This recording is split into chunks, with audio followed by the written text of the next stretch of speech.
ఈ నవరాత్రి విషయాలకు వస్తే నవరాత్రులు 4 నవరాత్రులు అంటున్నాం. నవరాత్రులు ముఖ్యంగా మనకి ప్రథమంగా స్టార్ట్ అయ్యేది చైత్ర నవరాత్రులతో ఆరాధిస్తాం. ఇది నవరాత్రి శ్రీ విద్యా సంప్రదాయంలో అమ్మవారిని లలిత, వారాహి, రాజశ్యామల ముగ్గురిని ఆరాధించే ఉపాసకులు ఎవరైతే ఉన్నారో వాళ్ళకి ఖచ్చితంగా ఈ నవరాత్రుల గురించి తెలుస్తుంది. వాళ్ళు ఖచ్చితంగా ఈ నవరాత్రులను ఆరాధిస్తారు.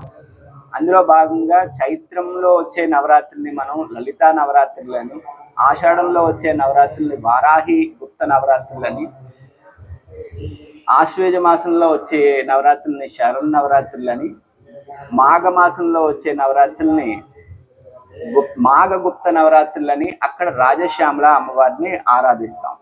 ఇవన్నీ కాకుండా మనకి ఎవరైనా ఒక దేవతను మనకి ఇష్టం పడితే 4 నవరాత్రుల్లో ఒకే దేవతను ఆరాధించుకోవచ్చు. ఇక్కడ ఒక్కొక్క దేవతకి ఒక్కొక్క నవరాత్రి అని ఏమీ లేదు. ఇక్కడ కేవలం ఏంటంటే ఆ విద్యా ఉపాసనలో ఉన్న వాళ్ళకి మటుకు ఆ 3 నవరాత్రుల్ని పూర్తిగా ఆరాధించడం జరుగుతుంది. అమ్మవారిని అంటే అమ్మతో సమానం. ఏ టైంలోనైనా మన అమ్మవారి దర్శనం చేసుకోవచ్చు అంటారు కదా. మరి వారాహి అమ్మవారిని ఊరి రాత్రి పూజించడం కొంతమంది అంటారు. దాని వారాహి శక్తి రాత్రికాల శక్తి, రాత్రికాల దేవత.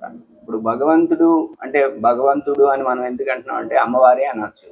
అమ్మవారి యొక్క అంటే ఆవిడ్ని దండిని అన్నారు, సైన్యాధ్యక్షురాలు అన్నారు. అంటే ఆవిడ ఒక అమ్మవారి యొక్క సైన్యానికి అంటే అమ్మవారి యుద్ధం చేయడానికి వెళ్ళినప్పుడు ఆవిడ్ని సైన్యాధ్యక్షురాలుగా పెట్టారు. సైన్యాధ్యక్షురాలుగా పెట్టిన తర్వాత వాళ్ళకి కొన్ని అంటే అమ్మవారి సృష్టించుకున్న శక్తి కాబట్టి కొంత టైం అంటే పగలంతా కూడా వీళ్ళు పూర్వం చూడండి సూర్యోదయం అయ్యేటప్పటికి యుద్ధాన్ని ఆపేయాలని యుద్ధ నియమం ఉంటుంది. పగలంతా కూడా వీళ్ళు యుద్ధ నియమాలకి మనం పాటించడం వల్ల వీళ్ళు మనకు దొరికే టైం ఏంటంటే సాయంత్రం పూట కాబట్టి ఆ సాయంత్రం పూట ఆరాధించాలని కొన్ని ఉన్నాయి. అలా అని ఈ వారాహి ఏంటంటే పూర్తిగా రాత్రి కాల శక్తి.